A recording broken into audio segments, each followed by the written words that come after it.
क्या ईरान और अमेरिका के बीच फिर से युद्ध शुरू होने वाला है?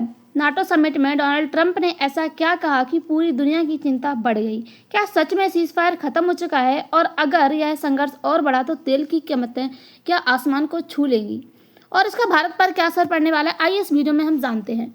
नाटो समिट के दौरान अमेरिकी राष्ट्रपति डोनाल्ड ट्रंप ने क्या कहा कि ईरान के साथ जो है हुआ अंतरिम सीज़फायर, यानी कि जो यहाँ पर युद्ध विराम है वो अब समाप्त हो चुका है। इसके बाद अमेरिका ने ईरान के 80 से भी अधिक सैन्य ठिकानों पर हमले किए और जवाब में ईरान ने अमेरिकी सैन्य ठिकानों को निशाना बनाया। यानी कि पहले क्या हुआ कि अमेरिका के द्वारा ईरान के जो 80 सैन्य ठिकाने हैं उन पर हमला किया गया है।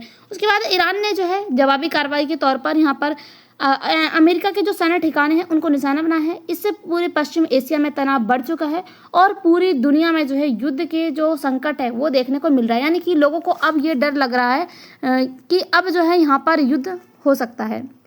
अब नाटो क्या है? NATO North Atlantic territory organisation, इसकी स्थापना 1949 में हुई थी। इसका जो मुख्यालय है ब्रुसेल्स यानी कि जो बेल्जियम है वहाँ पर है। इसमें कुल सदस्य जो हैं 32 हैं। अब इसका उद्देश्य क्या है, यानी कि जो नाटो है ये संगठन क्यों बनाया गया है, इसका उद्देश्य क्या है?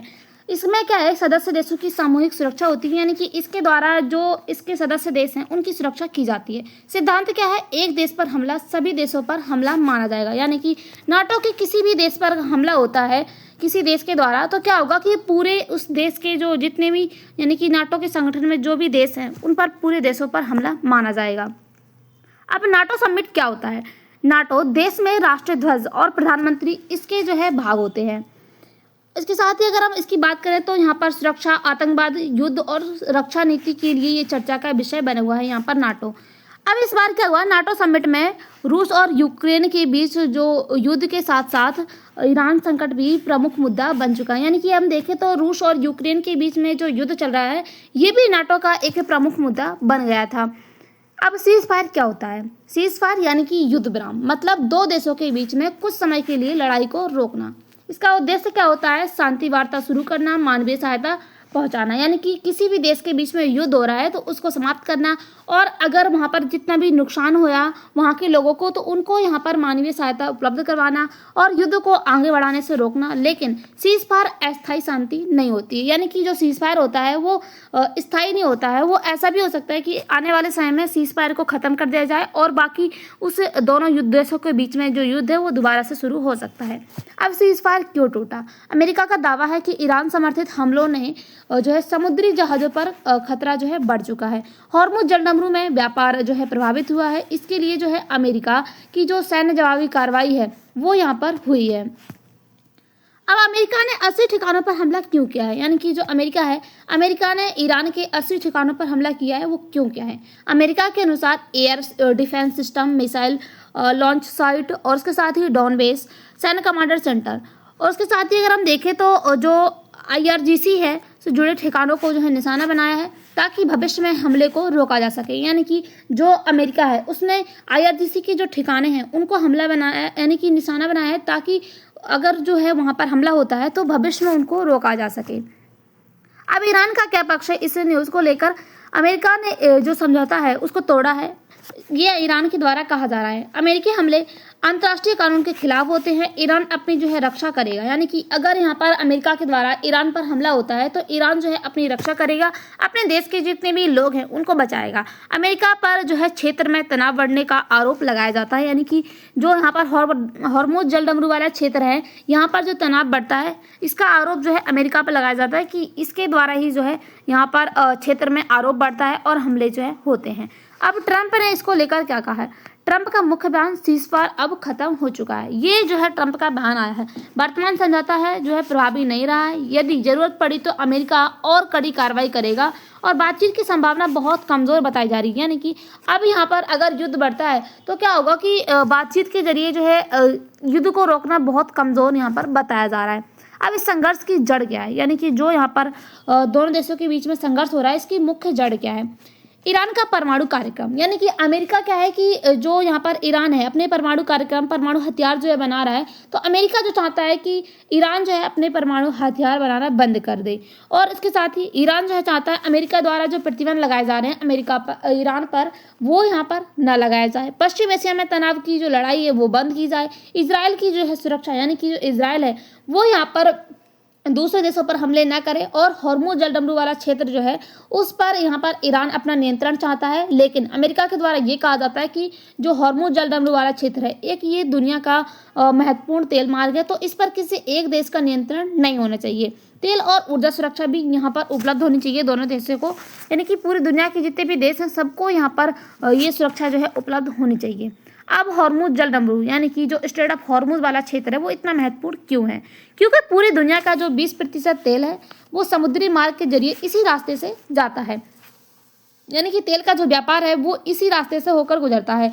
भारत, चीन, जापान सहित कई देश इसी मार्ग पर निर्भर है। अगर ये मार्ग बंद होता है तो पूरी दुनिया में जो है ऊर्जा संकट देखने को मिलता है, यानी कि तेल की कीमतें जो है वो बहुत ज़्यादा बढ़ जाती हैं और उसके साथ ही जो पेट्रोल डीजल है और जो है काफ़ी ज़्यादा जो यहाँ पर ज़रूरत की चीज़ें हैं उनके भी दाम जो है वो बढ़ जाते हैं। अब भारत पर इसका क्या प्रभाव पड़ने वाला है? आर्थिक प्रभाव की बात करें तो हम कच्चा तेल महंगा होगा, पेट्रोल डीजल के दाम जो है वो बढ़ सकते हैं और महंगाई भी बढ़ सकती है। रणनीतिक प्रभाव यानी कि पश्चिम एशिया में तनाव बढ़ने से क्या होगा कि भारत की जो सुरक्षा है वो यहाँ पर खतरे में पड़ सकती है और उसके साथ ही भारत की जो ऊर्जा आयात है उस पर असर पड़ेगा और समुद्री व्यापार जो है प्रभावित होंगे। विदेशी नीति की अगर हम बात करें तो भारत संतुलित नीति अपनाना चाहता है, यानी कि सभी देशों के साथ जो है संवाद बनाए रखने की कोशिश करता है, यानी कि जो यहाँ पर ईरान के साथ भारत के संबंध थे पुराने समय से उनको भी बरकरार रखना चाहता है और जो है यहाँ पर अमेरिका के साथ भी संबंध जो है अपने बनाए रखना चाहता है, यानी कि सभी देशों के साथ जो है अपने संबंधों को अच्छे बनाए रखने की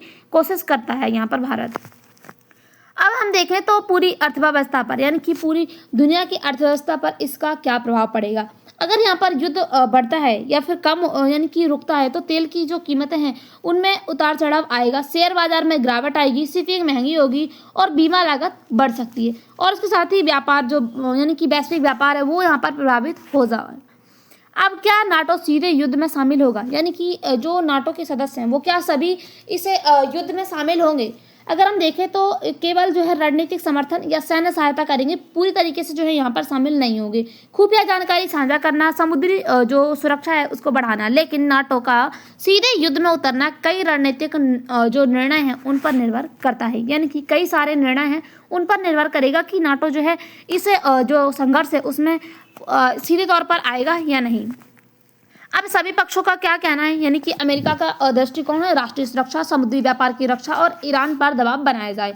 लेकिन ईरान के द्वारा कहा जा रहा है कि जो राष्ट्रीय संप्रभुता है, यानी कि उसके देश की जो संप्रभुता है उसको बचाए रखा जा सके और उसके साथ ही वो अपनी आत्मरक्षा कर सके और अमेरिका का जो हस्तक्षेप किया जा रहा है ईरान में वो यहाँ पर ना हो। अब नाटो का क्या यानी कि दृष्टिकोण है, क्षेत्रीय स्थिरता चाहता है, यानी कि क्षेत्र जो है उसमें स्थिरता चाहता है, बड़े युद्ध से बचना चाहता है।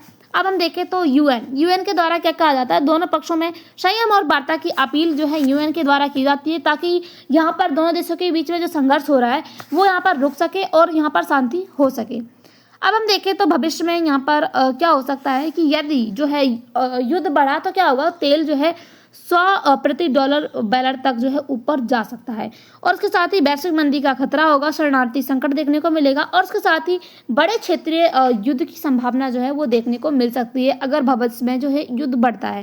यदि अगर हम बातचीत की बात करें तो सीज फायर दोबारा हो सकता है, लेकिन जो तेल बाजार है वो स्थिर हो सकते हैं और उसके साथ ही क्षेत्र में तनाव जो है वो कम हो सकता है। अब हम देखें तो हमारा जो यूपीएससी है उसकी प्रिपरेशन से क्या यहाँ पर इंपॉर्टेंट पॉइंट्स हैं। सबसे पहले अगर हम देखें तो प्रीलिम्स के लिए जो नाटो संगठन है ये भी बहुत ज़्यादा इंपॉर्टेंट है। स्ट्रेट ऑफ हॉर्मुज वाला क्षेत्र है ये भी बहुत ज़्यादा इंपॉर्टेंट है। अगर हम देखें तो 27 में जो एग्जाम होने वाला है उसके लिए ये जो पॉइंट्स है बहुत ज़्यादा इंपॉर्टेंट है। पश्चिम एशिया का मानचित्र और आईआरजीसी ऊर्जा सुरक्षा। मेंस के लिए बात करें तो जीएस पेपर 2 में भारत की विदेश नीति, अंतर्राष्ट्रीय संबंध और जीएस पेपर 3 में ऊर्जा सुरक्षा और उसके साथ ही समुद्री सुरक्षा और वैश्विक आर्थिक प्रभाव, ये जो है इंपॉर्टेंट पॉइंट है तो इनको आप जरूर जो है पढ़ना। ठीक है, अब इसके बाद हम देखें निष्कर्ष क्या है। यह संघर्ष केवल अमेरिका और ईरान के बीच का विवाद नहीं बल्कि इसका प्रभाव पूरी दुनिया पर पड़ सकता है। यदि तनाव बढ़ता है, यानी कि जो तनाव है वो और बढ़ता है तो तेल की कीमतें जो है बढ़ सकती हैं, वैश्विक जो व्यापार है वो प्रभावित हो सकता है और समुद्री सुरक्षा है और उसके साथ ही हम देखें तो भारत की जो अर्थव्यवस्था है वो यहाँ पर प्रभावित हो सकती है। दूसरी ओर यदि हम देखें तो कूटनीतिक वार्ता सफल होती है तो क्षेत्र में शांति और जो अस्थिरता है वो उसकी बढ़ने की संभावना है। वर्तमान स्थिति दुनिया की निगाहें अमेरिका, ईरान, नाटो और कूटनीतिक प्रयासों पर टिकी हुई हैं कि आने वाले समय में क्या होता है, कि क्या यहाँ पर जो सीज फायर है वो सच में ख़त्म हो चुका है और क्या आने वाले समय में जो युद्ध है वो बढ़ सकता है। तो आपकी क्या राय है? आपकी जो भी राय है कमेंट बॉक्स में जरूर बताइएगा। इसके साथ ही अगर आप उसकी पीडीएफ चाहिए तो हमारा जो टेलीग्राम चैनल है जिसकी लिंक डिस्क्रिप्शन बॉक्स में दी गई है उसको ज्वाइन कीजिए और चैनल से जुड़ी जो भी अपडेट चाहिए वो आपको उस पर मिल जाएगी। मिलते हैं अगली वीडियो के साथ, तब तक के लिए बाय, थैंक्स फॉर वॉचिंग।